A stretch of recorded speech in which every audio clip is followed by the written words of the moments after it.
ये क्वेश्चन मैंने आपको क्यों बताया?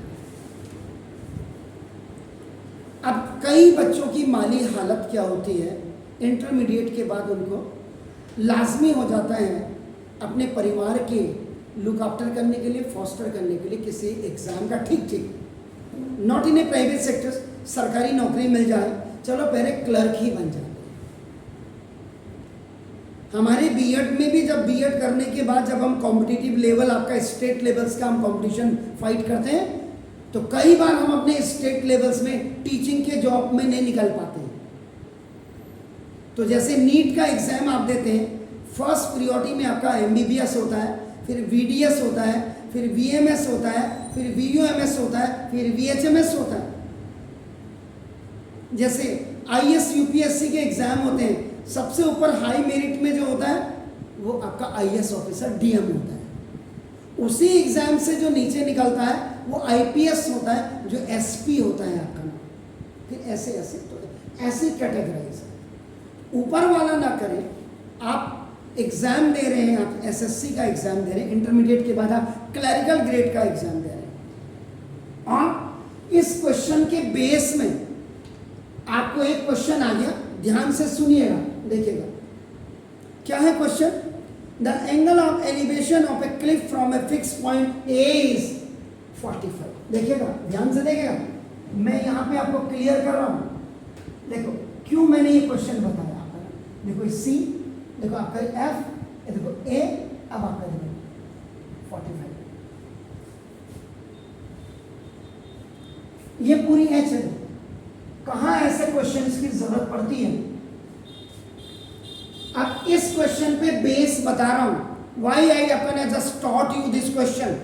सारी मैंने कहानी आपको बोल दी, सबकी फाइनेंशियल पोजीशन एक सी नहीं होती, कई बच्चों को इंटरमीडिएट के बाद ही जॉब करनी पड़ जाती है। उन बच्चों के लिए मैसेज है। तो नाउ देखो this, the angle of elevation of a Cliff from a fix point A is 45 degree. हो गया सब, कॉमा करके after going up a distance of, after going up a distance of, ये देखिए 600 मीटर की डिस्टेंस पे आप जा करके, जब आपका देखो ना meters towards to the top of a cliff, the angle of elevation is 30 degree. ये 30 डिग्री हो गया। It is found that the angle of elevation is 60, और यहां से देखो आपका एंगल ऑफ एलिवेशन आपका 60 डिग्री हो गया।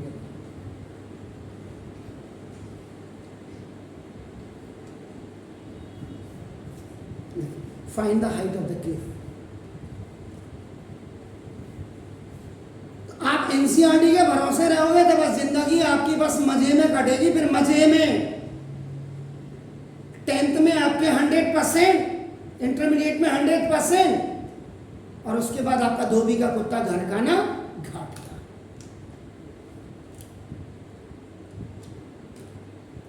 अब जिन बच्चों ने ये सवाल किया होगा 10th में, तो वाह यार, एक रावत सर ने ये क्वेश्चन हमें वहां दिया था, थोड़ा थोड़ा रिकॉल मेमोरी आ रही। क्या था वो? h is equal to k into cos five minus cot alpha sin five over cot theta minus cot alpha. गलत तो नहीं हो? अब देखिए now k, h is equal to k देखो 600 मीटर, cos फाइव कितना है? cos 45 degree minus sin five sin 45 degree into cot alpha cot 60, देखो cot 60 degree upon cot theta, पूरा बड़ा वाला एंगल कितने का है? 45 डिग्री, तो cot 45 डिग्री और माइनस आपका फिर क्या है? cot अल्फा, तो cot अल्फा कितना? इस सब को जब आप कैलकुलेट करोगे ना, तो जो हाइट ऑफ क्लिफ आएगी तो एच आपके ये वाली आपकी आएगी। cos 45 की वैल्यू क्या होती है? 1/√2। sin 45 की वैल्यू क्या होती है? 1/√2। cot 60 की वैल्यू क्या होती है? जो tan 30 की वैल्यू होती है 1/√3। and cot 45 and tan 45 are both, that is 1, and cot 60 की वैल्यू जो tan 30 की वैल्यू यानी कि आपका 1/√3 हो गया। क्लियर है सर? आपका कोई शक है तो बताइए मुझे अभी भी। हो गया। इन सब को जब आप कैलकुलेट करेंगे तो ये आएगा 819.6 मीटर।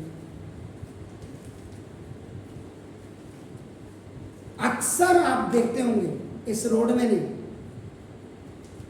अगर जैसे आप आते हैं, you are coming from Kusumkheda, आप अगर उस रोड से जाते होंगे तो कभी कभी बिरला से पहले एक जीना भवन है, जीना भवन, जहां हल्द्वानी के मैक्सिमम इस रोड के कंपटीशन एग्जाम के ऑनलाइन एग्जाम होते हैं, और माशाल्लाह वो इन्हीं के स्कूल वालों का है। नाम नहीं बताना चाह रहा हूँ स्कूल का बोर्ड में, क्योंकि ये इसलिए एग्जाम के फॉर्म तो आपने भर दिए, रात को सोने का अगर तट, उसमें मैक्सिमम अगर आप बच्चे देखेंगे खटीमा, सितारगंज, बरेली एग्जाम देने आ रहे हैं उत्तरांचल में, और सिलेक्शन उन्हीं का हो रहा है साहब। क्योंकि हमारे बच्चों के तो दिमाग चढ़े हुए ना, पहाड़ियों के बच्चों के, उत्तरांचल के, हम तो बस डॉक्टर बनेंगे, इंजीनियर बनेंगे, और उसके बाद ना डॉक्टर बनते ना इंजीनियर बनते। उसका रीजन भी क्योंकि आपके डेप्थ तो कुछ है ही नहीं। ये क्वेश्चन मैंने that's why I told you that, please do it.